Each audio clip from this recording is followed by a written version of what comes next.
This is a tutorial on how to use the tree failure tracker through Google Sheets. After you've installed the app, open it up. The first time you open it, you'll have to sign in.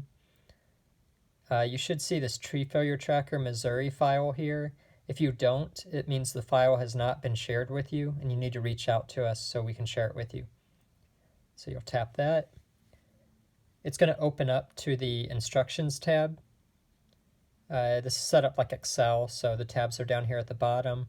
If you go to the second one, Tree Failure Tracker tab, this is where you're actually going to enter in your information.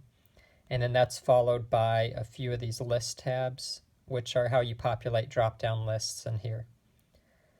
So you'll scroll down to find your first empty row and double tap it to bring up the drop-down list.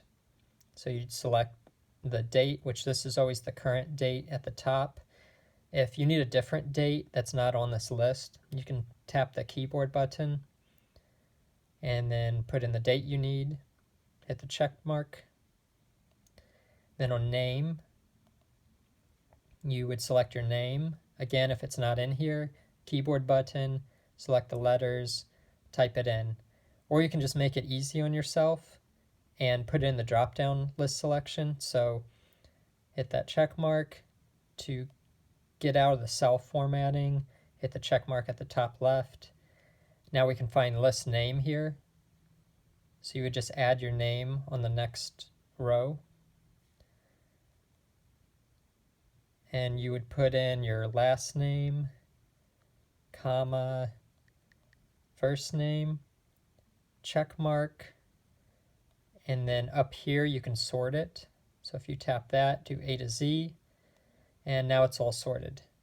So hit the check mark, go back to this tab, double tap the cell, and now it's here to select. And then you can just select that every time, you don't have to type it. Then you go to company, drop down, select it. Again, if it's missing, you can type it or add it into the drop-down list tab for company. OAS number and circuit you'll have to type in. Device, drop-down, right away, yes or no. Enter in the tree species. If it's missing in this list, again, type it or add it into the tree species list here, so that way you can just select it next time. And same for other people too. Everybody shares this sheet, and so it's actually a live file and multiple people can work in this at the same time. So you might see highlighted cells from other people using it. Distance from center line.